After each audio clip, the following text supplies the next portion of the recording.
Ok. Seigneur, on veut te bénir, on veut te remercier pour ta présence. On bénit tes servantes qui nous ont vraiment emmenés dans ta présence. C'était glorieux, c'était agréable, Seigneur. Et on veut continuer à rester dans cette dimension, dans cette atmosphère.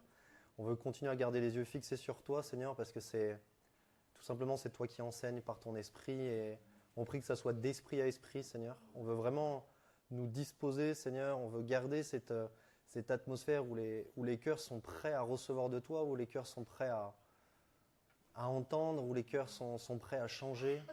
Seigneur, je te confesse toutes mes faiblesses et je prie que ça soit toi qui prennes le relais, que ça soit toi qui prennes l'autorité, que ça soit toi qui glorifie ton nom, Seigneur, parce que tes paroles sont esprit et vie, Seigneur.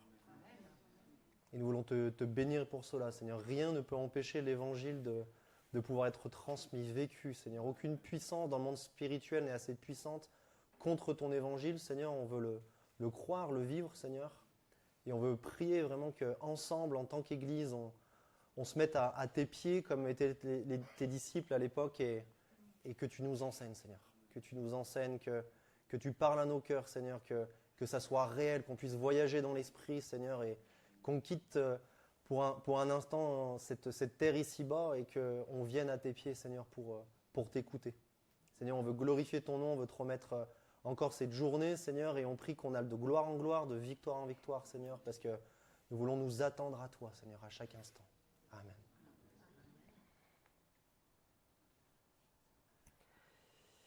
Et bien on attaque notre 4e message sur cette série de l'identité, et je l'ai intitulé celui-là « L'identité par la réalité spirituelle vers la réalité manifestée ». Alors pour moi, c'est le principe le plus important de la vie chrétienne. Je ne sais pas si vous avez remarqué, j'en parle à peu près dans tous les messages. Et puis, il y a un verset biblique qui nous fait découvrir, je pourrais vous en citer des dizaines, mais il y en a un vraiment qui nous fait découvrir ce principe. Et quelque part, si on ne comprend pas qu'il y a un principe derrière qui est vital, on se dit, mais qu'est-ce qui la Bible, des fois, nous raconte, quoi. Et ce passage se trouve dans Philippiens 3, et c'est le verset 12 et le verset 15. Vous voyez, entre les deux, bon, faites la soustraction rapidement, il y a 3 versets, et ça paraît très étrange, très incohérent si on ne comprend pas qu'il y a une révélation d'un principe vital pour notre vie de tous les jours. C'est Paul qui parle aux Philippiens, Philippiens 3, verset 12, et il dit « Ce n'est pas que j'ai atteint la perfection ». Quelle humilité, n'est-ce pas ? Quelle humilité. Ce n'est pas que j'ai atteint la perfection. Et il continue jusqu'au verset 15 en disant « Nous tous donc qui sommes parfaits ».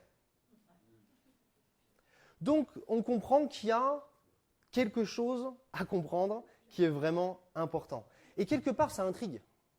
Je pense que depuis 2000 ans, chacun d'entre nous, toutes les personnes qui ont à un moment donné rencontré Jésus-Christ se sont senties intriguées de dire « Je lis des choses que je devrais vivre et que je ne vis pas. » Et donc du coup, qu'est-ce que je vais faire ? Je vais tout faire pour les vivre. Et donc on s'aperçoit que si on fait ça, on va tomber dans 2 extrêmes principales. Et aujourd'hui, la mauvaise compréhension de ce principe, quelque part, crée encore des divisions, crée encore des dénominations, crée encore des divisions au sein de l'Église. Et donc du coup, on va tomber automatiquement dans 2 extrêmes.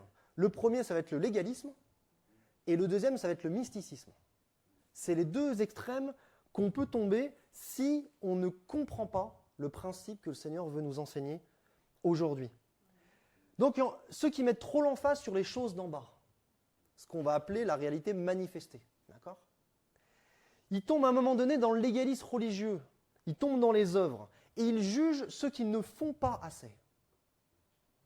Et ceux qui mettent trop l'emphase sur les choses d'en haut, à un moment donné, ils vont tomber dans le mysticisme, ils vont tomber dans l'irréalité, et ils vont juger ceux qui ne croient pas assez. Et donc, on s'aperçoit que le jugement, je ne sais pas si vous le saviez, est une œuvre de la chair. Et dans ces 2 cas, le légalisme et le mysticisme, dans ces 2 cas, c'est la chair qui essaye de se spiritualiser. Et quand la chair essaye de se spiritualiser, elle tombe forcément dans un de ces 2 extrêmes. Et c'est très important à comprendre. Notre vrai garde-fou, c'est de comprendre que les problèmes commencent quand on considère qu'une seule réalité entre la réalité spirituelle et la réalité manifestée. Quand on considère qu'une seule réalité, les problèmes commencent. Quand on comprend ce principe de la réalité spirituelle vers la réalité manifestée, là, la gloire commence. Amen. Et une fois qu'on saisit bien ce principe, on va apprendre à arrêter d'essayer de mériter. On va apprendre à arrêter d'essayer d'obtenir, de garder les bénédictions de Dieu, tout simplement parce qu'elles sont déjà nôtres. Et Dieu va nous surprendre encore une fois, c'est qu'il nous les a déjà données avant même que nous en ayons besoin. Et on parlait dans le Rhône il y a quelque temps de la vraie image de Dieu. Et là, on prend une claque quelque part. Vous imaginez à quel point on est des millénaires du Dieu permet ou du Dieu envoie, quand avant même qu'on ait besoin de quelque chose, Dieu nous aime tellement qu'il nous les a déjà donnés. Et là, on se dit, waouh, mais mon image de Dieu doit être complètement bouleversée rien qu'à travers ce principe. Et le Seigneur souhaite qu'on le vive.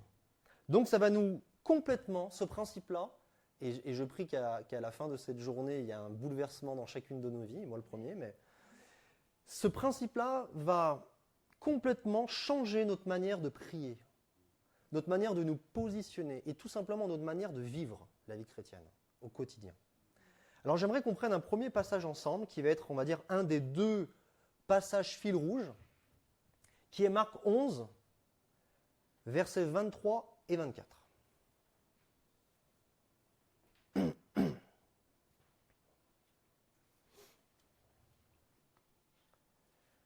Et vu que c'est Jésus qui parle, je ne sais pas vous, mais quand je lisais la voix off des évangiles, ça allait. Dès que Jésus ouvrait la bouche, je sentais qu'on rentrait dans une dimension, c'était comme wow, il faut que j'y passe plus de temps parce que, je sais pas, il part très très profond. Vous êtes tous Marc 11, 23 et 24. Un passage très connu, mais je me lance de le défi de vous le donner encore avec une nouvelle dimension. Je vous le dis en vérité, si quelqu'un dit. Alors, ceux qui ont prévu de roupiller pendant le message, je vous préviendrai quand il y a vraiment une phrase très profonde.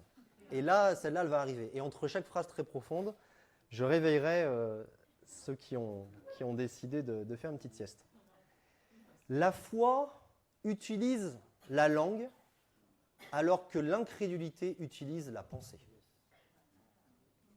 Si quelqu'un dit à cette montagne, ôte-toi de là et jette-toi dans la mer.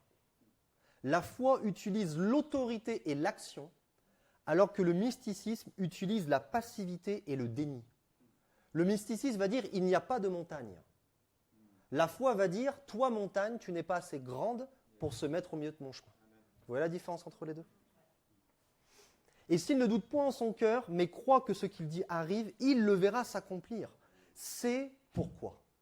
C'est vraiment important de comprendre ces petits mots, parce qu'à travers ce « c'est pourquoi », Jésus est en train de nous dire, je vous ai donné un exemple, je vous ai fait une intro, et maintenant je vais vous donner le cœur de ce que je veux vous transmettre.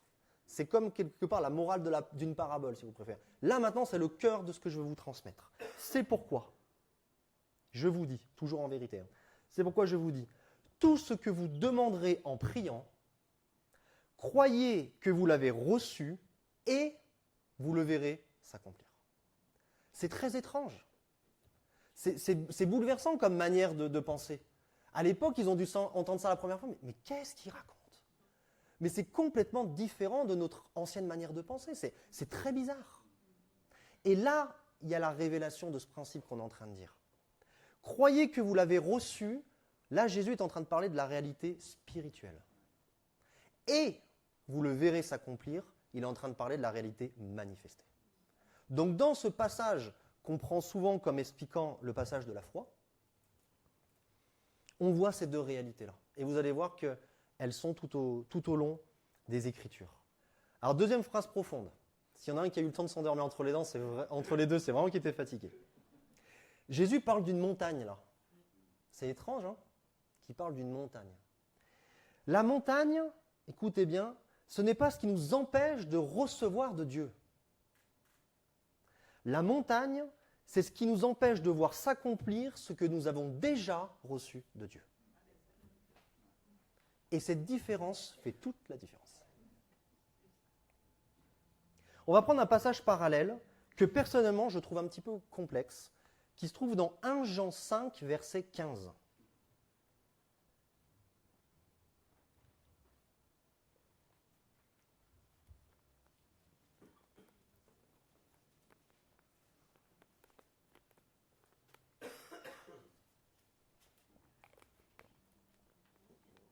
Ça va jusqu'à là? On est en train de poser les bases de ce principe-là. Et après, on va tout mettre en place pour qu'on puisse l'expérimenter, pour qu'on puisse le vivre. Okay, vous allez voir, ça va être très concret. 1 Jean 5, verset 15. Et si nous savons qu'il nous écoute, en parlant de Dieu, bien entendu, quelque chose que nous demandions, nous savons que nous possédons la chose que nous lui avons demandée. Moi, ce genre de phrase, elle me tourne le cerveau. Très clairement. C'est pas que ça veut rien dire, on ne se permettrait pas. Mais on sent que ça nous emmène dans une manière de penser qui est complètement différente de ce qu'on a appris ici-bas. Alors, je vous lis la même en version parole vivante. C'est ce que je fais des fois quand je galère un peu. Et si nous savons qu'il nous écoute, nous avons en même temps la certitude que l'objet de nos demandes, quel qu'il soit, nous est déjà acquis. Et là, très clairement, ce passage nous parle de la réalité spirituelle. Toute la Bible est en train de mettre en place la réalité spirituelle. Et la Bible ne s'arrête pas là. Elle nous montre la réalité spirituelle et elle nous donne les clés pour qu'elle devienne manifestée. Et c'est ça la puissance. Donc, ça doit commencer par une révélation. Ça doit commencer par une révélation, comme beaucoup de choses. Hein. Et c'est pour ça que dans Éphésiens 1, versets 17 et 18, moi je vous lis la version Osterwald que j'aime beaucoup, mais on peut le prendre ensemble. Éphésiens 1, versets 17 et 18, c'est une des prières de Paul. Et il dit la chose suivante. Afin que le Dieu de notre Seigneur Jésus-Christ, le Père de gloire, vous donne un esprit de sagesse et de révélation dans sa connaissance. C'est important, dans sa connaissance. Est-ce que, je sais qu'il y a des érudits parmi nous, est-ce que vous pourrez me citer ces 3 facettes de la volonté de Dieu qu'on trouve dans Romains chapitre 12 ? Vous vous rappelez, on dit la volonté de Dieu est, et on donne 3 facettes. Est-ce que vous serez bonne, agréable et parfaite? Ça va pour tout le monde? Voilà les trois facettes. Et quand nous connaissons Dieu, quand nous connaissons de plus en plus Dieu et la vraie image de Dieu, quelque part, ces 3 facettes sont comme évolutives dans nos vies. Au départ, on se dit, il peut me donner. Ça, c'est la volonté bonne. Et c'est déjà pas mal, quoi. Vous imaginez, avant, on était seul, on était perdu. Et là, on passe de, je connais Dieu et il peut me donner. On a fait un premier pas. Elle est bonne. Ensuite, il veut me donner. Là, elle devient agréable. On passe de bonne à agréable, n'est-ce pas? Là, c'est même plus il peut, c'est il veut. C'est-à-dire que c'est dans sa volonté. Vous imaginez quand vous êtes avec des symptômes et vous dites Dieu veut que je sois guéri. Il y a quelque chose, quoi. On dit, on est ensemble, quoi. Il veut me donner. Ça, c'est la volonté agréable. Il m'a déjà donné. Ça, c'est la volonté parfaite. Et là, on rentre dans une nouvelle dimension de la connaissance de Dieu. Et là, toute notre manière de prier change. Et toute notre manière de le connaître change. Et j'aimerais vous raconter une petite histoire qui m'est arrivée. Et ça va nous donner une image, parce que je l'ai vécu en image. Et je me propose que cette image nous suive jusqu'à la fin de l'enseignement.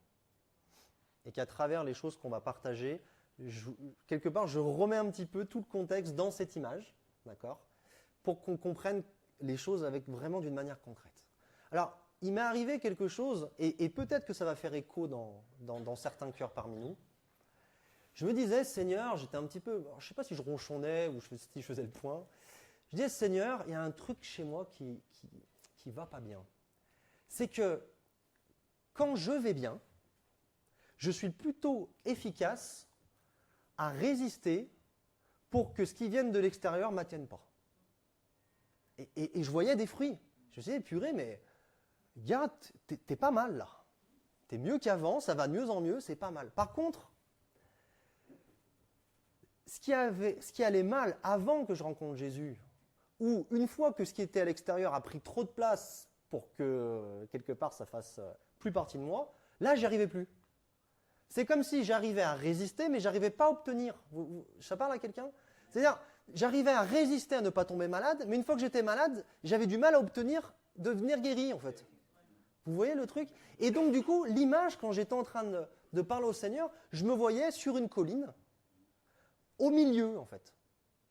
Je me voyais au milieu d'une colline, sur la montée, si vous préférez, la montée, il y a le sommet, je me voyais au milieu, et je sentais que tout ce qui venait d'en bas, eh ben, j'allais le dire, tu ne monteras pas plus haut.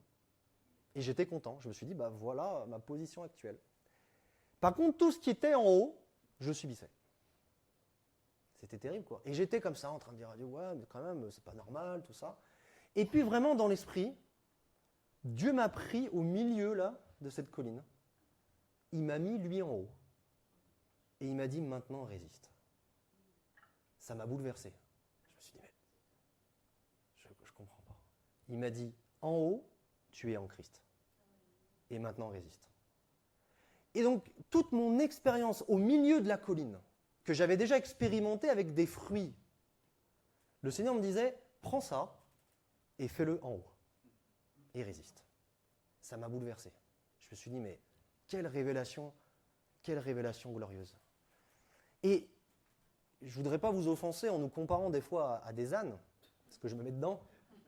Après, il y a des ânes qui sont plutôt glorieux dans la parole, mais est-ce que des fois, je me mets dedans, hein, est-ce que des fois, on ne ressemble pas à des ânes qui courent après une carotte et qui se dit, mais à chaque fois que j'avance, la carotte avance, et à un moment donné, ça crée comme une forme de désespoir. Parce qu'on se dit, mais finalement, je ne l'aurai jamais, la carotte. Finalement, la guérison que j'attends, je ne l'aurai jamais. Finalement, cette situation qui bouge, elle ne bougera jamais. Et on est, comme les ânes, à un moment donné, en désespoir. Et un âne désespéré, je ne sais pas si vous en connaissez un, mais un âne désespéré, à un moment donné, il arrête, quoi. Il arrête, il se dit, à quoi bon ? Et est-ce que des fois, dans nos vies, on ne passe pas par des phases où on se dit, à quoi bon ? Cette révélation nous fait sortir du à quoi bon. Cette révélation nous fait rentrer dans une dimension où on n'a plus besoin de courir après la carotte parce qu'on l'a déjà. Et ça fait vraiment toute la différence. Alors, j'aime parler du mouvement de Dieu. Et le mouvement de Dieu va toujours d'en haut vers le bas. C'est toujours le mouvement de Dieu. Vous vous rappelez ce passage qui dit, bien que traduit, tout ce que tu liras sur la terre aura déjà été lié dans le ciel. C'est parce que dans le ciel, Dieu a fait quelque chose qu'on peut maintenant le vivre sur la terre. C'est exactement ce que nous dit ce passage-là. Toujours ce mouvement d'en haut vers le bas. Et quelque part, marcher par la chair, quelque part, hein, c'est partir d'en bas pour vouloir aller en haut. Pour pouvoir se rapprocher de Dieu, par nos œuvres, par nos propres forces, par nous-mêmes. Et si vous regardez bien l'exemple de la tour de Babel,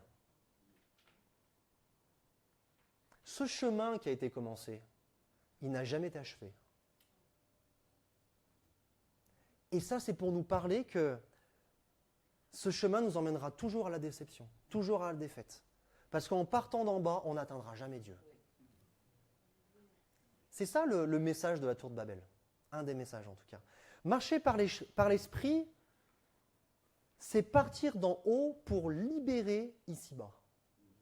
C'est s'aligner avec le sens de la grâce de Dieu. Et la grâce de Dieu a ce sens-là. Partir d'en haut pour libérer ici-bas. Quelques exemples, on en a beaucoup parlé ces derniers temps. le déversement de l'Église. Je pense que tout le monde maintenant sait de quoi on parle quand on parle de déversement de l'Église. Ceux qui disaient rigole parce que j'ai repris la tête, mais c'est pas terminé. Déversement de l'Église. De haut vers le bas.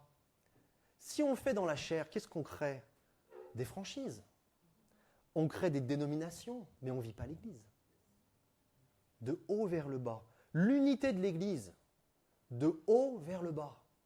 Parce qu'on fait partie d'une même Église qui est l'Église de Jésus-Christ, même en bas aujourd'hui, quand on se réunit entre régions, entre localités, on vit l'unité. Pourquoi? Parce qu'on a compris que l'unité commence en haut.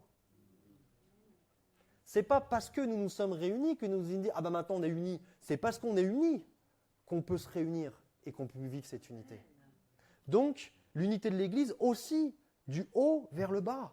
Autrement vous créez quoi? Vous créez de l'œcuménisme. Vous créez quoi? Vous créez des mains d'associations humaines.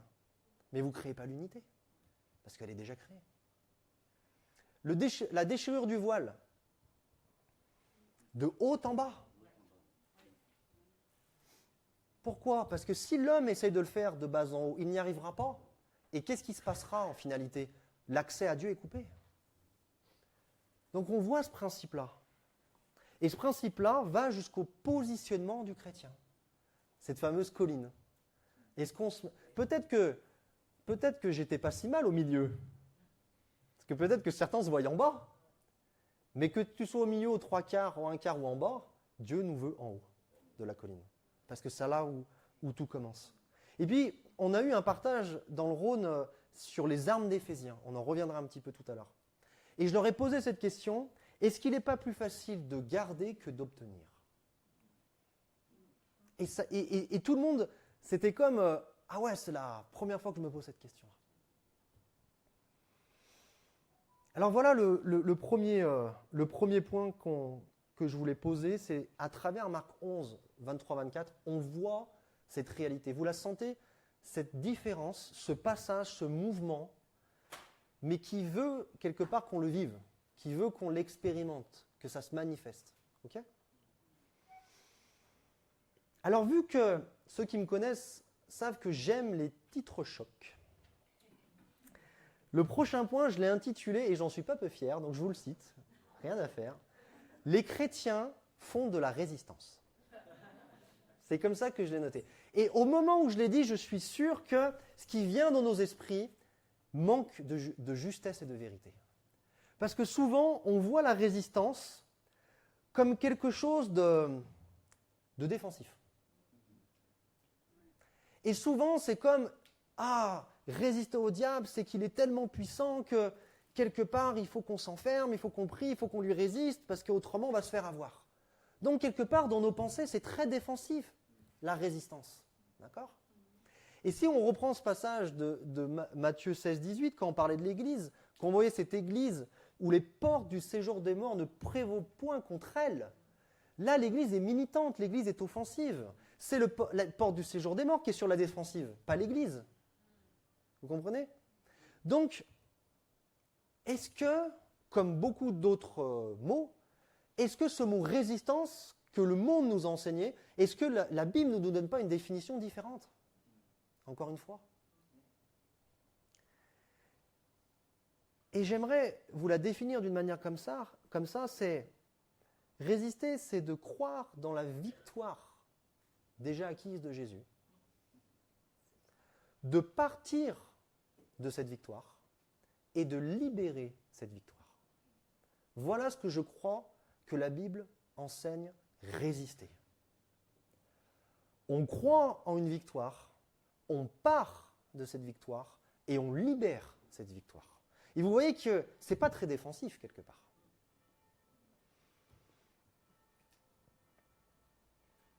Avec cette image que je vous ai citée tout à l'heure, j'ai eu un verset, un passage. Et ça va être le deuxième passage fil rouge, avec le Marc 11, 24 de tout à l'heure. Le deuxième, ça va être Jacques 4, versets 6 et 7.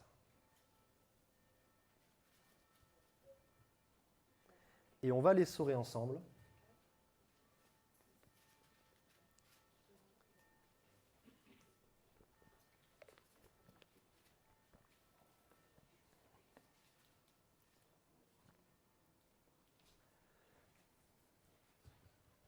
Et j'aimerais qu'on le prenne avec tout ce qu'on a partagé depuis le début. D'accord ? Jacques 4, versets 6 et 7. Tout le monde y est ? Il accorde au contraire une grâce plus excellente. C'est pourquoi l'Écriture dit « Dieu résiste aux orgueilleux ». Et si on reprend notre image, je crois que les orgueilleux, c'est ceux qui vont prendre l'escalier, partir du bas de la colline et essayer de le monter avec les escaliers. D'accord ? Mais il fait grâce aux humbles.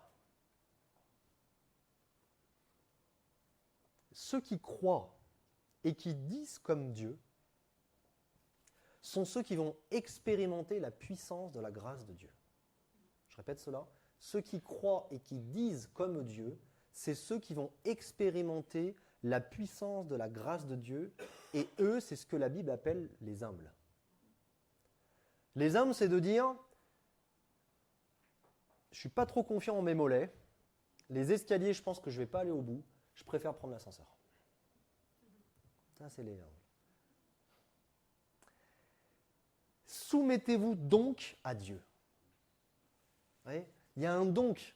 Donc ça veut dire qu'en gros, maintenant que vous avez compris ça, la prochaine direction, c'est soumettez-vous donc à Dieu. Mais qu'est-ce que ça veut dire ? Ça veut dire qu'on se soumet au fait que Dieu dit la vérité dans sa parole. Ça, c'est une soumission, mais qui est parfois très difficile.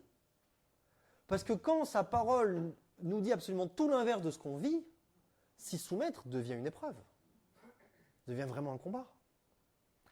Se soumettre, c'est aussi se soumettre au fait qu'on est dépendant de sa grâce. C'est aussi ça, se soumettre. On a été élevé dans ce monde seul. Et du moment qu'on est seul et qu'on essaye d'être capable, quelque chose est libéré en nous qui s'appelle l'orgueil. C'est obligatoire.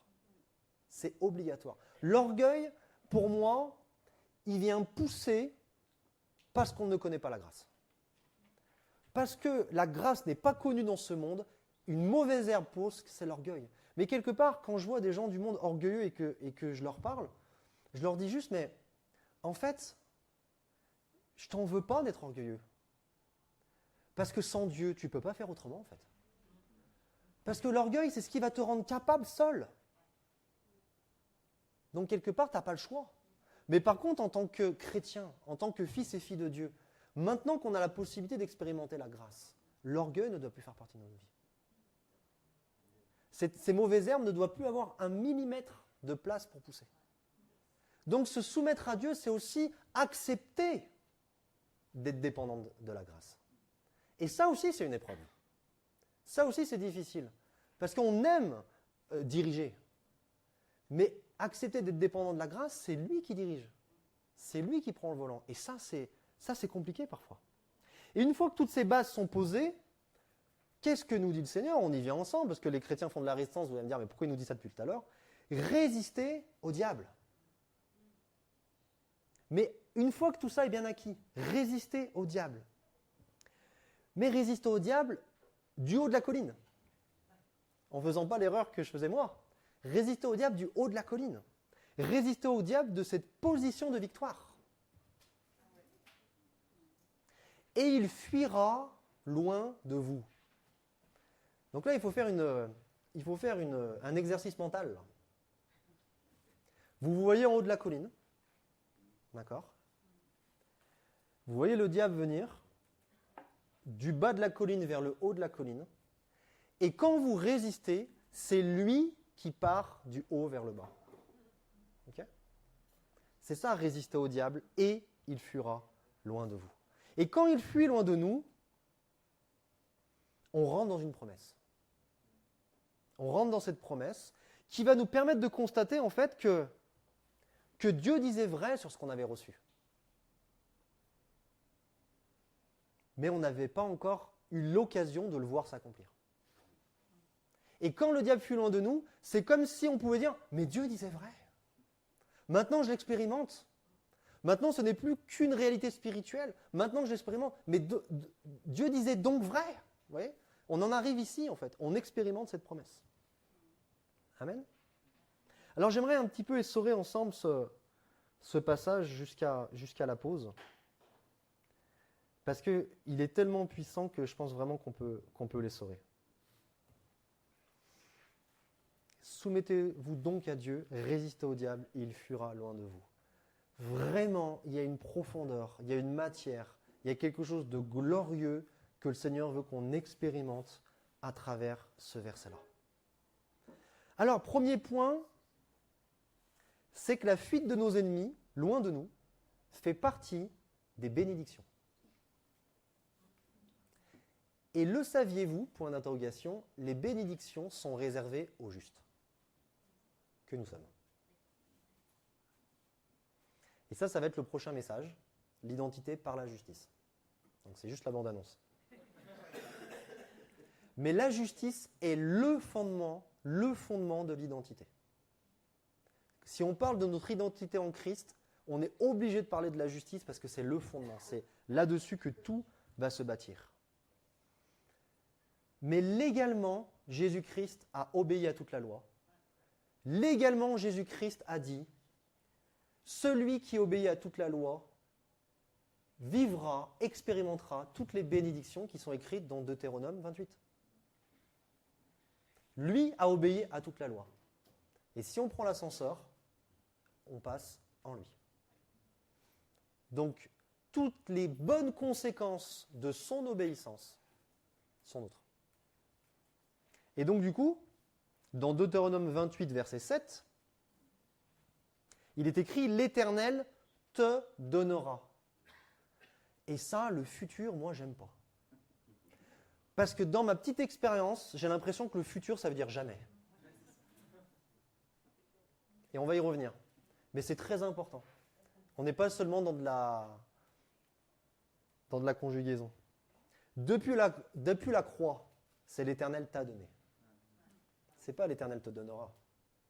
C'est l'Éternel t'a donné. L'Éternel te donnera la victoire sur tes ennemis, écoutez bien, qui s'élèveront contre toi. Moi, je me dis, cette image de la colline, elle venait vraiment de Dieu. Parce qu'à chaque fois que je la compare avec des versets bibliques, on la retrouve, quoi. Qui s'élèveront contre toi. Vous les voyez, les petits ennemis, là, qui viennent d'en bas et qui montent vers le haut et qui s'élèvent contre toi. Ils essayent de monter la colline. Ils sortiront contre toi par un seul chemin et ils s'enfuiront devant toi par 7 chemins. Ça aussi, c'est bizarre. À votre avis, pourquoi ils disent ça? Pourquoi ils montent par un chemin et ils fuient par 7? Dites-moi pas que vous n'êtes jamais posé la question. Ah d'accord, ok. Quelqu'un a eu la réponse ou un élément ou peut-être que vous avez une inspiration au désordre, ok. Alors, c'est pas faux, mais je vais dire tout l'inverse. Mais dans l'idée, c'est vrai que je ne l'avais pas vu comme ça, c'est pas faux. Je pense que le chiffre 7 est important. Je pense que le chiffre 7 est important. Moi, je dirais que c'est la fuite parfaite, en fait. Je dirais que c'est la fuite parfaite et inévitable pour l'ennemi. Et si on creuse un petit peu dans le terme hébraïque, on voit même que ça peut être aussi traduit par fuir avec terreur. Alors là, du coup, je rejoins complètement Hélène. Parce que quand on fuit avec terreur, on n'y va pas main dans la main, les uns derrière les autres. Quand on fuit avec terreur, c'est chacun pour sa peau, quoi. Donc, la promesse dans les Écritures pour les justes, alors si vous dites « je suis juste », c'est pour vous, bonne nouvelle, ils s'enfuiront devant vous. Le petit rappel qui est très important, c'est qu'il est dit ici que c'est la victoire sur nos ennemis, pas sur nos amis. C'est-à-dire que la bénédiction n'ira jamais contre notre volonté. Ça, c'est très important à comprendre. Parce que souvent, on demande à Dieu de nous délivrer de nos amis, du péché qu'on aime, ou de ce qui nous tient qu'on ne veut pas lâcher. Là, la bénédiction est bloquée. La bénédiction a besoin de notre volonté.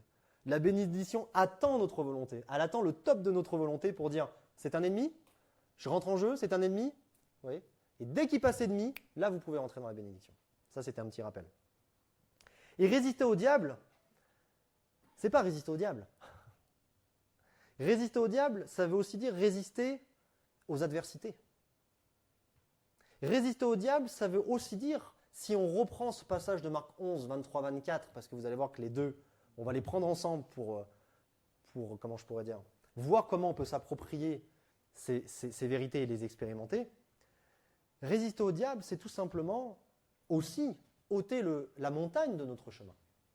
Vous vous rappelez cette fameuse montagne tout à l'heure, qui nous empêchait de passer du spirituel au manifesté.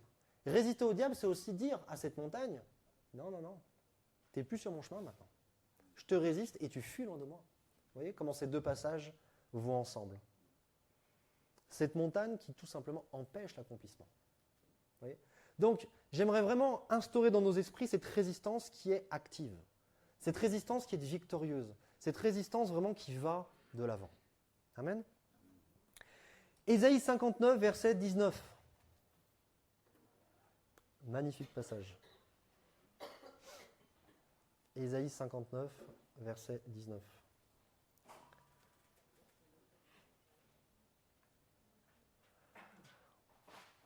On craindra le nom de l'Éternel depuis l'Occident. Nous y sommes, je crois. Et sa gloire depuis le soleil levant. Écoutez bien.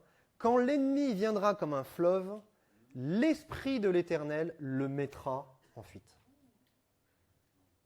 Rappelez-vous, et ça pour notre foi c'est bon. Parce qu'on s'aperçoit que le résister, on n'est pas tout seul. Rappelez-vous dans le dernier message, le 3e sur Christ en nous, rappelez-vous ce Moïse qui va sur la montagne, qui lève les mains au ciel, et qui laisse Josué, qui est un type de Christ, qui veut dire Jésus, vaincre l'ennemi et le mettre en déroute, le mettre en fuite. C'est ce que nous dit ce passage-là. Et c'est aussi ça résister. Amen. C'est aussi ça résister. S'abandonner à Dieu et dire, l'Esprit de l'Éternel met en fuite, en déroute mes ennemis. Alors on va reprendre Éphésiens 6 avec cette révélation de la colline. Et je ne sais pas si vous êtes déjà posé la question, pourquoi dans Éphésiens 6, on n'a presque que des armes défensives? C'est quand même bizarre, alors qu'on est en train de dire que la résistance est offensive. C'est quand même spécial. Ça ne vous a pas interpellé ? Quelque part, ça met un peu de l'eau au moulin de se dire, vous voyez, le diable est tellement fort que quelque part, il nous sort 7 armes, il y en a 6 pour nous défendre et 1 pour attaquer, quoi. Et donc du coup, quand on partage sur Éphésiens 6, on dit, voilà les 6 armes défensives, donc il faut faire attention. Et on a quand même l'esprit quand même, de temps en temps, on met un petit coup d'épée, quand même. Histoire de dire, quand il tourne le dos, je sais pas, on lui met un petit coup d'épée. Et donc du coup, ça nous garde dans cette mentalité que la résistance est défensive, en fait.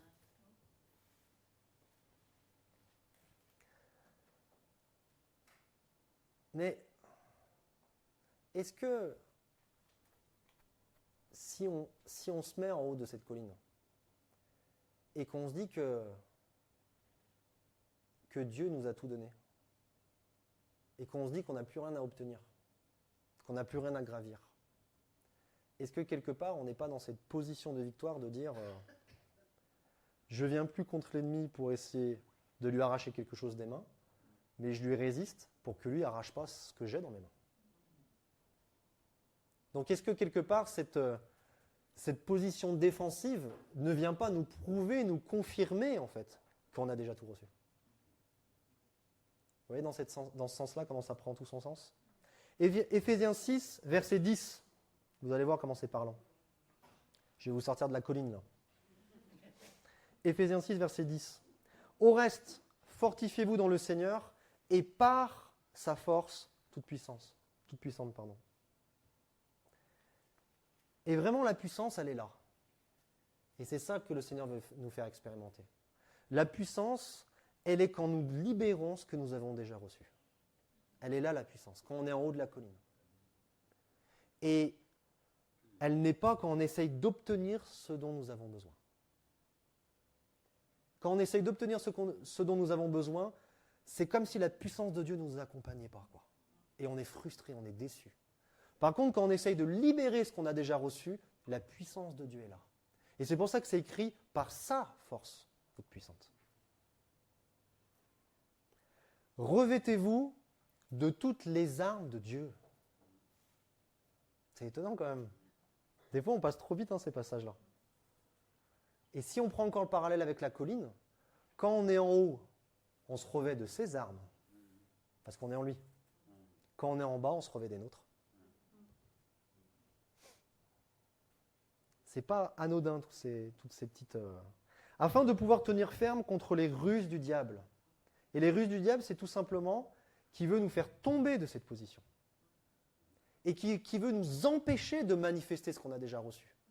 Parce que s'ils nous empêchent, plus on attend la manifestation, plus on laisse la place au doute. Plus on laisse la place à « est-ce que Dieu a réellement dit ?» Ce temps où, j'avais pas pris d'en parler ça, mais ce temps où Adam et Ève étaient dans le jardin d'Éden, avant qu'ils mangent de l'arbre du fruit de la vie, qu'on va parler un petit peu plus tard, ou l'arbre de la vie, avant qu'ils mangent de l'arbre de la vie, et qu'ils expérimentent pleinement la plénitude de Dieu, chose qu'ils n'avaient pas aussi fortement que nous on a aujourd'hui. Le diable a pu arriver en disant « Dieu a-t-il réellement dit ?» Est-ce que vraiment ça marche?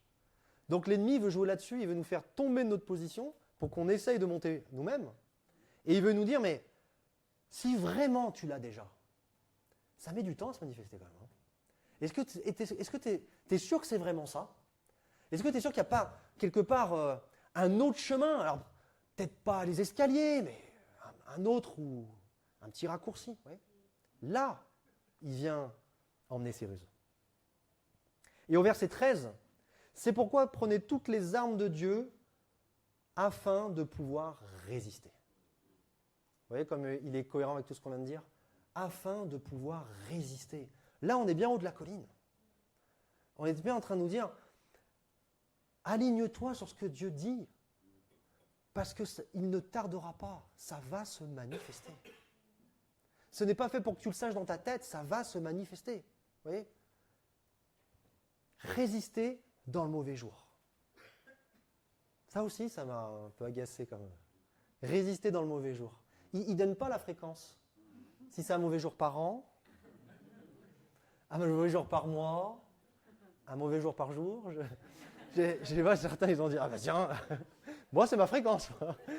Et donc il ne sait pas, il laisse le doute. Il laisse le doute. Résister dans le mauvais jour et tenir ferme après avoir tout surmonté. Et là, honnêtement, moi, au milieu de ma colline, j'espérais un jour tout surmonter pour monter en haut. En fait. Et donc, je comprenais ce passage comme après avoir tout surmonté. Vous comprenez? C'est du genre, ah bah oui, là par contre, après, je serai tranquille.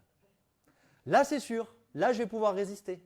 Mais ce temps entre je suis au milieu et je surmonte tout, j'ai l'impression qu'il bougeait, ça n'avançait pas, quoi. Donc, je lui dis, mais on surmonte tout quand? Au ciel? Comment ça se passe, en fait? Et en fait, c'est tout simplement, après avoir tout surmonté, c'est tout simplement recevoir cette révélation qu'on est déjà en haut. C'est ça, après avoir tout surmonté. Recevoir cette révélation qu'on est déjà en Christ. Recevoir cette révélation qu'on est en haut de la colline. Et que quelque part, c'est maintenant qu'on a la révélation qu'on peut résister. Vous résistez à quoi si on est en bas? Il y a tout à faire quand on est en bas. Il n'y a pas à résister. Il y a à monter, il y a à obtenir, il y a à mériter, il y a à faire, il y a tout ce que vous voulez quand on est en bas. On résiste que quand on est en haut. Dans une guerre, l'armée qui a trouvé le point le plus haut, c'est celui qui a l'avantage. Il sait très bien. Il se dit, on n'a pas besoin d'être beaucoup pour résister, parce qu'on a cette position de force, on a cette position de hauteur. Vous comprenez? Et donc la révélation, elle est de dire, Seigneur, j'y suis déjà en fait. Je suis déjà en haut, je suis déjà en toi. Et maintenant je résiste. Tenez donc ferme. 2 fois. Amen. Je vais vous lire en Parole de vie 2017 ce passage de Galates 5.1. Vous allez voir comme il est bluffant aussi. Galates 5.1, Parole de vie 2017. Le Christ nous a libérés pour que nous soyons vraiment libres. Vous dites amen, mais c'est bizarre quand même. Hein. Moi, je me dis, mais c'est quoi ce genre de phrase, quoi? Mais j'aime énormément. J'aime énormément. Parce qu'on retrouve ces deux réalités, vous les voyez? Maintenant, je crois que vous allez les voir dans la parole. Christ nous a libérés, réalité spirituelle, pour que nous soyons vraiment libres, réalité manifestée. Vous voyez? Très important à comprendre. Point, alors résister. C'est génial. Ça confirme tout ce qu'on vient de dire. Parole de vie de Ministel. Parce que Christ nous a libérés, pour que nous soyons vraiment libres. Alors résister. C'est génial. Alors résistez, ne vous laissez plus attacher avec les chaînes de l'esclavage. Alors c'est sûr que ce passage, dans le contexte, et j'aime pas tordre les Écritures, donc je vous le dis, dans le contexte, est en train de parler du légalisme. Très clairement. Mais je pense que c'est un principe. Je pense que c'est un principe qui est valable à tous les domaines. 1 Jean 5, 18. Celui qui est né de Dieu, c'est-à-dire dans sa position en Christ, celui qui est né de Dieu se garde lui-même. Et là, on le comprend encore mieux. On le comprend encore mieux qu'on est en haut de la colline. Et on se garde lui-même en disant, je garde cette position. En haut de la colline, j'ai les armes de Dieu, j'ai la puissance de Dieu. J'ai Dieu avec moi. J'ai la bénédiction de Dieu qui est en train d'attendre en disant, tu veux. J'ai l'Esprit de l'Éternel qui dit, si tu veux, alors moi, ils vont dévaler la colline dans l'autre sens, tu vas voir comment ça va bien se passer. Se garde lui-même et le malin ne le touche pas. Le malin venant du bas. Le malin venant du bas. Et ça, c'est juste après le passage qu'on a lu tout à l'heure. Vous vous rappelez, dans 1 Jean 5, 15, on a lu ce passage qu'on possédait déjà la chose qu'on demandait à Dieu. Et c'est juste après. C'est quand même pas anodin. Juste après nous avoir dit ça, il dit maintenant, gardez-vous vous-même. Gardez-vous vous-même. Le malin ne peut pas vous toucher dans cette position. Donc il ne va pas essayer. Il va essayer de vous en faire sortir. Il est méchant, mais il n'est pas bête. Il est malin. Il y en a qui ont compris. Ça va? On va jusqu'au bout des points et puis on fait une petite pause? Tout le monde... personne ne dort? Ok. Deuxième point. Il y en a 54. Deuxième point.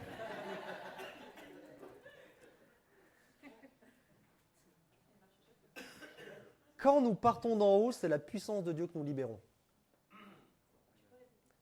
Quand nous partons d'en haut, c'est la puissance de Dieu que nous libérons. C'est ce qu'on disait tout à l'heure. Il y a un alignement de notre part. Éphésiens 1, 19 et 20. Je vais vous lire parole vivante encore une fois. Éphésiens 1, 19 et 20. Alors, juste le temps que vous le trouviez. Parole vivante, pour ceux qui ne sont pas au courant et qui n'ont pas écouté les cours d'herméneutique. Donc je le saurai, ceux qui ne sont pas au courant. Parole vivante, en fait, ce n'est pas une traduction de la Bible. C'est en fait une collecte en fait, de toutes les différentes traductions des pays européens, si vous préférez, l'Allemagne, la Hollande, la France, l'Italie, tout ça. On prend toutes les traductions parce que les textes, donc là, parole vivante, il me semble qu'ils font que le Nouveau Testament. Voilà. Donc, le grec est tellement riche, en fait, que quelque part, il faut toutes les langues européennes pour arriver à faire une traduction à peu près correcte. Et donc, parole vivante, en fait, ce n'est pas une traduction de la Bible. Donc, il faut que vous ayez une Bible à côté. D'accord ? Mais ça reprend toutes les traductions de tous les différents pays qui, avec leur langue, leur étymologie, leur truc, dire « Ah ben moi, je comprendrais plutôt ça comme ça dans le contexte, etc. etc. » Parole vivante a pris toutes ces traductions et ils en ont fait une transcription. Donc, quelque chose de plus grand. C'est pour ça que des fois, vous dites « Tiens, un verset, ça en donne 3 chez Parole vivante. » Du genre, ils ont vu des mots entre les lignes. Non, c'est qu'en fait, ils ont cumulé les idées. Donc, c'est pour ça, c'est bien d'aller le voir, mais vous n'en faites pas votre Bible de lecture, votre Bible de méditation. Vous allez le voir pour vous aider, en fait, comme je le fais ici. Éphésiens 1, 19 et 20. Que vous preniez conscience de l'étendue incommensurable du pouvoir dont il dispose en faveur de nous, qui plaçons notre confiance en lui. Donc, c'est-à-dire, on est en lui, on a pris l'ascenseur et on est monté en haut de la colline. C'est la même puissance que celle qu'il a déployée en ressuscitant le Christ d'entre les morts et en lui donnant sa place à sa droite dans les mondes célestes. Question, pourquoi? Alors elle est un peu bidon comme question, mais c'est pas grave. Pourquoi cette puissance est aussi puissante?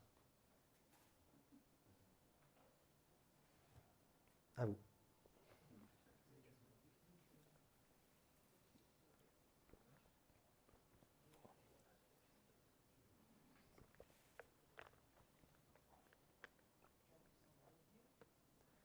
C'est la puissance de Dieu. Vous pensez bien que je ne m'attendais pas à ça comme réponse, autrement ça aurait été un peu facile. Alors le parce que ça marche, hein, forcément, oui. C'est la puissance, alors qui nous délègue. Ça ne répond pas au fait que pourquoi elle est aussi puissante, mais c'est vrai, c'est la puissance qui nous délègue, tout à fait. On va le voir dans le verset qui suit, exactement. Il ne faut pas sous-estimer peut-être la puissance de l'ennemi aussi, il faut qu'elle fasse le poids. C'est pas faux. Il faut qu'elle soit supérieure que la puissance de l'ennemi. Parce qu'il a vaincu le malin. Donc du coup, il fallait qu'elle soit assez puissante, ok. Je crois que quand Christ a ressuscité, il a fallu une puissance ouais. Qui était... Donc là, on chauffe un petit peu. La Bible nous parle de la résurrection ici. Donc quelque part, il fallait que pour ressusciter Christ, qu'il y ait une puissance assez forte. Parce que l'opposition était forte, quoi. Vous voyez pas autre chose? Tout ce que vous avez dit, c'est juste, hein?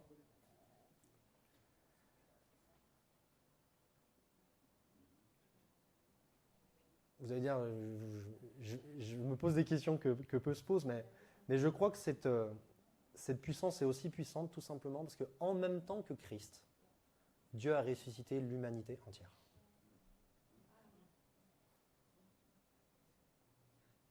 Et vous imaginez quand Jésus, il a imposé les mains à ce cercueil et le mort a ressuscité. Il fallait une certaine puissance. Mais quand vous devez ressusciter l'humanité de tous les âges, en même temps, avec un seul point de puissance. Le Big Bang à côté, c'est une lampe de chevet. Hein. Vous comprenez? Et où c'est sympa, c'est que Dieu nous dit où est cette puissance, dans Romains 8, 11. Et si l'esprit de celui qui a ressuscité Jésus d'entre les morts habite en vous. Vous imaginez cette puissance-là, elle habite en nous. Et ça, il faut qu'on le vive. Quand nous partons d'en haut, c'est la puissance de Dieu que nous libérons parce qu'on est appuyé sur la véracité de sa parole. La Bible dit, on se soumet, on résiste, l'ennemi fuit. D'accord? Et peut-être qu'on lit ça et on se dit, ouais, mais tout ce qui est écrit, je ne lis pas souvent, etc., etc. Vraiment, je vous invite, vous allez voir dire ça, un enseignant qui dit ça, ça fait un peu bizarre. Je vous invite à oublier la Bible. Oublier le livre. Parce qu'on en a fait un livre, en fait. C'est comme un grimoire, comme un sorcier qui dit « Ah, ben voilà, j'ai ma formule ». Et ça perd de la puissance. Notre esprit n'arrive plus à se connecter à l'esprit des Écritures, parce qu'on en a fait un livre, en fait. C'est du genre, il est écrit, c'est écrit dans le livre, en fait. Mais oublions la Bible et parlons de la parole de Dieu. Parce que quand on dit que c'est esprit et vie, c'est quand notre esprit ne se connecte plus au livre. Il n'y a pas de puissance dans un livre. Vous comprenez la différence? C'est la parole de Dieu. Donc, quand c'est écrit, soumettez-vous donc à moi, Dieu qui parle. Résistez au diable, il faut un loin de vous. Ce n'est pas un livre, c'est Dieu qui l'a dit. Et ça me donne la foi. Parce que c'est Dieu qui l'a dit. Donc quand je veux prier, je ne vais pas dire « Ah, je l'ai lu, donc c'est la vérité. On m'a toujours dit que la Bible, c'est la vérité. Donc du coup, c'est mieux que les autres livres. » Il n'y a pas de puissance là-dedans. Est-ce que vous voyez où je veux en venir? Par contre, quand je me dis « Mais Dieu l'a dit. » Donc comme moi, je le dis, ce n'est pas moi qui le dis au diable. Je répète ce que Dieu a dit. Donc je me dis « C'est lui qui le dit. » Vous comprenez? Et quelque part, c'est ça la puissance de Dieu quand on dit on se revêt des armes de Dieu, de la puissance de Dieu. C'est quelque part, j'en fais pas une affaire personnelle. Vous voyez, il a dit, si je résiste, tu pars. Donc du coup, tu dois partir parce qu'il l'a dit. Vous voyez? Ça, c'est la parole de Dieu. Ça édifie nos foi. Ça libère la puissance. Vous comprenez? Surtout qu'en plus, Dieu, dans Ésaïe 55, 11, a dit « Ainsi en est-il de ma parole qui sort de ma bouche. Elle ne retourne point à moi sans effet, sans avoir exécuté ma volonté, pas votre volonté. » Donc du coup, si vous y allez avec « je veux », ça ne marche pas. Parce que ce n'est pas votre « je veux » qui s'exécute, c'est son « je veux ». Vous comprenez comment il faut s'aligner avec Dieu. Et accomplit mes desseins. Vous vous rappelez Marc 11, 23, 24 ? Et vous le verrez s'accomplir. Et qu'est-ce que dit Dieu ? Ma parole ne revient pas à moi sans qu'elle se soit accomplie. Donc c'est-à-dire que Dieu ne se contente pas de dire « Je vous ai mis dans un bouquin votre héritage, voilà tout ce que vous avez, maintenant débrouillez-vous, vous ne le vivrez jamais. » Il est en train de dire « Cette parole-là que je vous donne, elle n'est pas seulement une réalité spirituelle. Je veux vous donner les clés pour qu'elle devienne une réalité manifestée. Parce que tant qu'elle n'est pas venue une réalité manifestée, ma volonté n'est pas accomplie. Mes desseins ne sont pas accomplis. C'est comme si Dieu n'était pas satisfait. Vous comprenez ? Dieu n'est pas satisfait quand vous dites « ça y est, je crois que j'ai ». Dieu est satisfait quand vous croyez que vous l'avez et que ça se manifeste. Là, Dieu est satisfait. Il dit, voilà, à ce moment-là, ma volonté revient. C'est comme la volonté, elle a dit, bah, écoute, j'ai tout fait. Je leur ai donné la réalité spirituelle, ils ont mis leur foi, ça s'est manifesté, c'est bon, ça s'est accompli. Ouais. Et là, Dieu dit, ok. Vous comprenez ? C'est ça qui est important. Dieu est souvent plus terre à terre que nous. Dieu, quand il parle de son amour, il ne veut pas que ça reste dans notre tête. Vous comprenez ? Il veut vraiment qu'on vive ces choses, qu'on les expérimente, qu'elles se manifestent. Mais il nous dit, ça se manifestera jamais si avant vous ne vous positionnez pas en haut de la colline. Vous avez beau faire ce que vous voulez, ça ne fonctionnera pas. On s'évite de lourdes années d'épuisement en comprenant ce principe-là. Vous comprenez ? C'est vraiment important. Troisième point. Le seul vrai combat est celui de la foi. Alors, je ne reviens pas en détail parce que Brian et Dominique ont déjà partagé sur ce sujet avec brio. Mais juste 1 Pierre 5,9 nous dit « Résistez-lui avec une foi ferme ». On voit bien qu'on est dans le domaine de la foi. Résistez-lui avec une foi ferme. C'est le 4e verset qu'on cite où Dieu nous invite à résister. Ça valait bien, les chrétiens font de la résistance, ça valait bien un titre au choc quand même. 4e verset, vous imaginez ? Paul qui parle à Timothée, il lui dit dans 1 Timothée 6,12, « Combat le bon combat de la foi ». Et il lui dit dans 2 Timothée 4,7, qui est, je crois, ces derniers mots de Paul, « J'ai combattu le bon combat, j'ai achevé la course, j'ai gardé la foi ». Donc on s'aperçoit qu'à chaque fois qu'on parle de combat, on parle de la foi. Et il n'y a absolument aucun verset, et c'est troublant, il n'y a absolument aucun verset qui nous encourage à combattre le diable sur son terrain. Vous savez pourquoi ? Parce qu'on va perdre à tous les coups.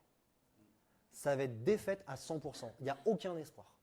Sur le terrain du diable, on a perdu. C'est vraiment perdu d'avance. Et souvent, on cite ce passage en disant « Si !» Dans Éphésiens 6,12, il est écrit qu'on doit lutter contre les dominations, contre les autorités, contre les princes de ce monde. Oui, c'est vrai. Mais c'est très intéressant de voir le mot « lutter » en grec, qui veut dire en fait maintenir l'ennemi au sol. Et pas combattre. Donc du coup, c'est intéressant, ce que ça veut dire quoi ? Ça nous ramène encore en haut de la colline, et pour nous dire, si vous luttez, c'est que pour que vous puissiez rester en haut, et que lui fuit en bas. Et qu'il y reste. Et qu'il y reste. C'est ce qu'on utilisait dans la lutte gréco-romaine. Quand on maintenait l'ennemi au sol, c'était pour qu'il y reste. Vous comprenez ? Donc le lutter de ce passage-là, contre les dominations, contre les autorités contre les princes de ce monde de ténèbres, contre les esprits méchants dans les lieux célestes, c'est tout simplement une autre invitation, la 5e, à résister. Donc vous voyez comment cette résistance est vraiment active. Très important. Éphésiens 1, 20, 23. Et pourquoi Paul ne revient pas là-dessus dans Éphésiens 6, 12 ? Parce qu'il l'a déjà dit dans Éphésiens 1, 20, 23. Pourquoi vous posez la question ? C'est logique. Il dit « déployant Christ en le faisant asseoir au-dessus de toute domination, de toute autorité ». Alors que dans Éphésiens 6, 12, il dit « lutter contre les dominations et contre les autorités ». Il a tout mis sous ses pieds, en haut, en bas de la colline. Il a donné pour chef suprême à l'Église, qui est son corps. Donc il est en train de nous dire, si on se positionne en lui, on se positionne en haut de la colline. Vous imaginez à quel point mon image est biblique, quoi. C'est génial. C'est rassurant. Le seul vrai combat est celui de la foi en ce que Dieu nous a déjà donné par sa grâce. Rappelez-vous ce verset de la résistance, le Jacques 4,6, commence par la grâce. Il l'introduit en parlant de la grâce. Il dit « Dieu résiste aux orgueilleux », mais si vous comprenez la grâce et que vous mettez foi dedans, là, il y a quelque chose qui va se passer dans vos vies. Ça va s'expérimenter. Romains 4,16, c'est pourquoi les héritiers le sont par la foi pour que ce soit par grâce.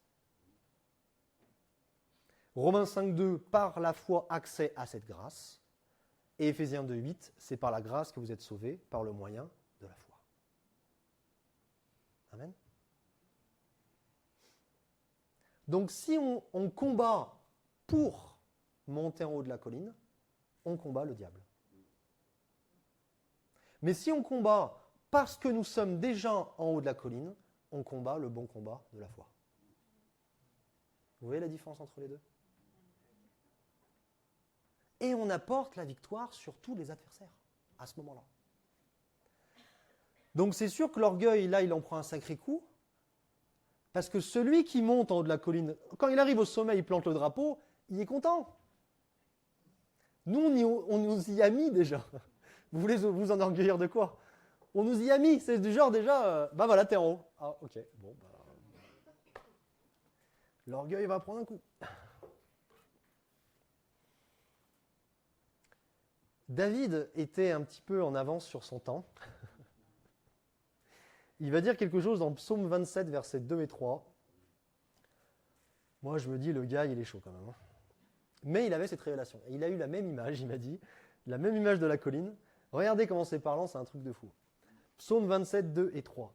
Quand les méchants s'avancent contre moi. Donc vous imaginez, David, il est en haut de la colline. Là, si David n'est pas en haut de la colline, il ne peut pas dire ça. C'est clair. C'est clair. Sachant qu'il l'a peut-être écrit dans une grotte où il savait que si ça pissait un petit peu, il y avait de grandes chances qu'il ne se réveille jamais. Donc il n'était pas super serein dans la situation humaine, hein, d'accord, dans le naturel. Okay. Il dit « Quand les méchants s'avancent contre moi pour dévorer ma chair, ce sont mes persécuteurs et mes ennemis, encore une fois, qui chancellent et tombent du haut vers le bas de la colline. Si une armée se campait contre moi, alors lui il est tout seul en haut, il y a une armée qui commence à camper et qui dit on va bientôt monter. Si une armée se campait contre moi, mon cœur n'aurait aucune crainte. C'est pas normal, je suis désolé. Je suis désolé. S'il n'a pas compris quelque chose de fort, c'est pas normal. S'il n'a pas compris que cette position dans laquelle il est, elle est tellement sécure, elle est tellement glorieuse, qu'il peut avoir aucune crainte, il ne peut pas dire ça. C'est pas possible. On ne peut pas dire « Oh, c'était un grand homme de foi ». Non, c'est un barjot. C'est pas normal. Il a une révélation qui est glorieuse, vous comprenez ? Rappelez-vous ce Élisée qui dit à Dieu envers son serviteur « Seigneur, ouvre ses yeux ». Et au moment où il ouvre les yeux, son serviteur qui se voyait en bas de la colline, au moment où Élisée lui dit « Ouvre ses yeux », automatiquement, boum, il se connecte au monde spirituel, et vous allez voir que c'est ça la clé, et il se dit « Ah bah ok, là je suis en haut de la colline ». Il n'a pas bougé, mais spirituellement parlant, il a pris une position où là il est en haut de la colline, et il dit « Ah ouais d'accord, j'ai plus peur ». Alors que quelque part dans le naturel, il n'y a rien qui s'est passé. Mais il est passé du bas de la colline à en haut de la colline, juste parce que Dieu lui a ouvert les yeux. Et ça s'appelle la révélation qu'on va voir. Vous comprenez ? Il est passé de « on est deux, on va se faire démonter » à « ok, ça va ». Et David, alors ce n'est pas écrit ici, il devait se dire, à l'endroit où je suis plutôt sécure. Je suis plutôt sécure. Mon cœur n'aurait aucune crainte si une guerre s'élevait contre moi. Une guerre, vous imaginez? Contre lui tout seul. Je serais malgré cela plein de confiance. C'est fort. J'ai beaucoup cherché une bonne définition de l'espérance. Là, typiquement, David nous en donne une excellente. Mais j'ai beaucoup cherché et je vais vous donner celle que j'ai trouvée la mieux de tout ce que j'ai cherché.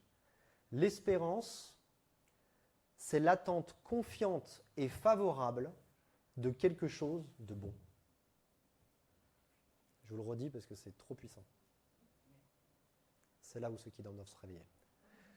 L'espérance, c'est l'attente confiante et favorable de quelque chose de bon. Et le Seigneur nous invite aujourd'hui, entre la réalité spirituelle et la réalité manifestée, à être rempli d'espérance. C'est vraiment, il veut qu'on abonde dans cette espérance. Et le fait que notre cœur abonde en espérance, c'est comme si on était déjà en train d'enlever tous les obstacles qui s'opposent à la manifestation du spirituel vers le manifesté, ou comme je l'ai dit plus tôt avant, du légal vers l'expérimenté. Et si vous prenez le cas avec Abraham, alors c'est vrai qu'on dit Abraham était le père de la foi. Mais Abraham, à plusieurs fois dans les Écritures, nous disait qu'il était rempli aussi d'espérance. Parce qu'au moment où il a sacrifié Isaac, il était dans cette attente confiante et favorable de quelque chose de bon, tout simplement parce qu'il était en train de penser, même si je lui mets le feu et que j'en fais un tas de cendres, Dieu va le ressusciter. Il n'y a pas que la foi, là. Il y a l'espérance. Et il était serein. Vous imaginez? Enfin, serein, je ne sais pas. Mais en tout cas, il était rempli d'espérance.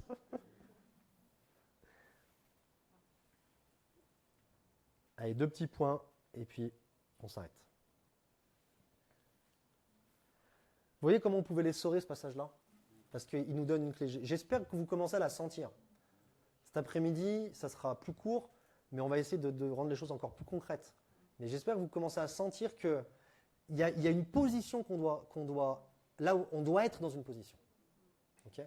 Et quelque part, si on pourrait remplacer toute notre prière qui nous, qui nous pousse à essayer d'obtenir, si on pourrait les remplacer en disant « Saint-Esprit, aide-moi à être dans cette position-là, à y rester », et bien quelque part, je crois qu'on gagnerait beaucoup de temps. Donc quand je vous disais tout à l'heure que ça change nos prières, c'est aussi dans ce sens-là. 4e point, et c'est pour ça que je l'ai introduit avec l'espérance, ça nous permet d'entrer dans le vrai repos. Ça nous permet d'entrer dans le vrai repos. Le Shabbat, je ne sais pas si vous êtes au courant, nous apprend à ne pas mettre notre foi dans nos œuvres, mais à mettre notre foi dans celles que Dieu a déjà faites pour nous. Voilà l'enchaînement du Shabbat. Hébreux 10.12 nous dit, lui, en parlant de Jésus, après avoir offert un seul sacrifice pour les péchés, s'est assis. Ma question, qu'est-ce que ça veut dire? Est-ce qu'il était fatigué?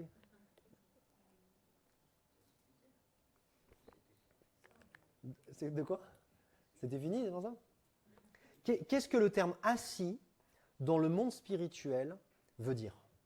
De quoi ça nous parle? Au moins 2 choses. Autorité. J'ai entendu autorité. Ok. Quelqu'un dit autre chose? Oui. Oui. Accomplissement, autorité, position. Ouais, c'est ça. Donc, cet assis, c'est une position, pour prendre tout ce que vous avez dit, c'est une position de repos et d'autorité. Voilà ce que nous donne le terme assis. C'est une position de repos et d'autorité. Et lui, après avoir offert un seul sacrifice, s'est assis. Mais il ne s'est pas assis pour se reposer 5 minutes, il s'est assis pour toujours. Ouais, c'est ça. S'est assis pour toujours à la droite de Dieu. Et c'est pour ça que si vous voyez une personne qui est sans arrêt en train de s'agiter, s'exciter à faire valoir son autorité, quelque part, c'est qu'elle n'en a pas vraiment. Parce que l'autorité est accompagnée du repos. Et Jésus est le meilleur exemple qu'on a eu sur cette terre. Jésus, il était sans arrêt en train d'être dans le repos de son autorité, de qui il était. Quand il a perdu tous ses disciples, parce qu'il a donné un enseignement qui n'a pas plu, il se retourne vers les 12 et il dit « Et vous êtes encore là ou vous voulez partir ?» Ouais. Ça, c'est quelqu'un qui est dans le repos, ça. Ouais. Il n'est pas dans l'insécurité. Rappelez-vous, tout à l'heure, on a lu Éphésiens 1, versets 20 à 23. Et en parlant de la puissance de Dieu, déployant Christ en le faisant asseoir au-dessus de toute domination. Donc vous voyez, cette position de assis et d'autorité, c'est une position qui est au-dessus de l'ennemi. Apocalypse 3, 21 nous dit, parce que c'est bien que Jésus soit assis, d'accord ? Mais c'est bien qu'on s'assoie avec lui, parce qu'on est fatigué quand même un petit peu, non ? Apocalypse 3, 21. Dans les 7 églises, à chaque fois, il y a un terme, une expression qui revient et qui commence par « celui qui vaincra ». Et on a l'impression que ça nous incite à l'action, encore une fois. Et on va dire « Ah oui, il faut que je vainque, et puis comme ça, j'aurai les promesses de Dieu. » Et donc, on va continuer à faire pour obtenir. Alors que celui qui vaincra veut tout simplement dire celui qui est plus que vainqueur en partant de la victoire de Christ. C'est ça, celui qui vaincra. Celui qui vaincra, je le ferai asseoir avec moi. Voilà, ça c'est bien. Sur mon trône, comme moi j'ai vaincu, et je me suis assis avec mon Père sur son trône. Dans l'Apocalypse, à 20 reprises, on voit Dieu assis sur son trône. L'Apocalypse nous montre la vision du monde spirituel. Donc vous imaginez que malgré ce que le diable essaye de nous faire croire ici-bas, Dieu règne. Dieu est assis sur son trône, rempli de repos et d'autorité, et il règne. C'est vraiment important de le comprendre. Éphésiens 2,6, il nous a ressuscités ensemble et nous a fait asseoir ensemble dans les lieux célestes en Jésus-Christ. Donc vous voyez que c'est ça l'ascenseur qu'on disait tout à l'heure. Il nous a fait asseoir ensemble dans les lieux célestes en Jésus-Christ. Et c'est ça cette position en haut de la colline. Allez, je termine avec celui-là, on fera le point 5 tout à l'heure. Hébreux 4, 9, 10. Il y a donc un repos de Shabbat réservé au peuple de Dieu. Voilà, c'est écrit en toutes lettres. Vous voyez pourquoi je faisais le rapport avec ça. Car celui qui entre dans le repos de Dieu se repose de ses œuvres. Et ça ne veut pas dire de rentrer dans la passivité. Ça veut dire de s'appuyer sur les œuvres du Seigneur. Celui qui entre dans le repos de Dieu se repose de ses œuvres comme Dieu s'est reposé des siennes. Et comme vous l'avez dit tout à l'heure, Dieu s'est reposé des siennes parce qu'il a tout accompli. Je termine juste avec ça en vous disant que je ne sais pas si vous avez apprécié les punitions dans la loi, dans l'Ancien Testament. Des fois, on les trouve un petit peu disproportionnées. Je crois que quelqu'un a dit ça, merci. C'est le mot que je cherchais. David, il fait des trucs, voilà, et t'en as un, le jour du Shabbat, il dit, bon, ma femme a froid, chaque fois elle me dit, va chercher du bois, voilà, bon, on va passer un petit temps auprès du feu, voilà, il va chercher du bois et il se fait lapider. C'est un peu disproportionné. On se dit, mais ce qu'il faut comprendre, c'est que dans l'Ancien Testament, c'est une ombre. Et chaque punition de ce que Dieu disait nous révèle l'importance que Dieu mettait dans cette chose.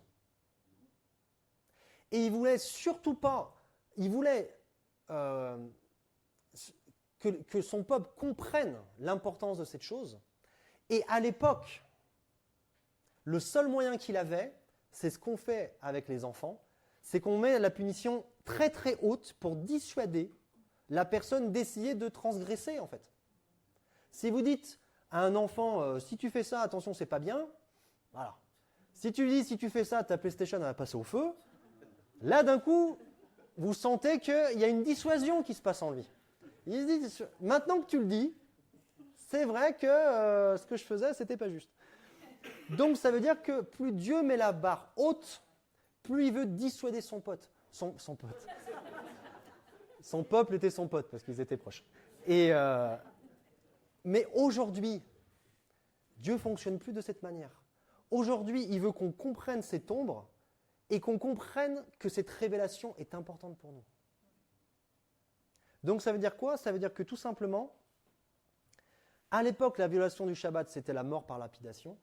Mais si nous, aujourd'hui, on viole le Shabbat, pas dans le jour, mais dans cette compréhension, cette révélation du repos en Dieu, on va vivre aussi une mort, mais c'est une mort spirituelle, une mort religieuse. Parce qu'on va sortir du repos et on va chercher à recevoir nous-mêmes le résultat de nos œuvres, et je peux vous garantir que c'est la mort. C'est le seul salaire, c'est la mort. Et c'est ça que Dieu veut nous enseigner aujourd'hui. Rentrez dans mon repos pour avoir la vie. Et si vous voulez vous-même mériter de vos œuvres, vous trouverez la mort spirituelle. Amen. On va s'arrêter là pour ce matin.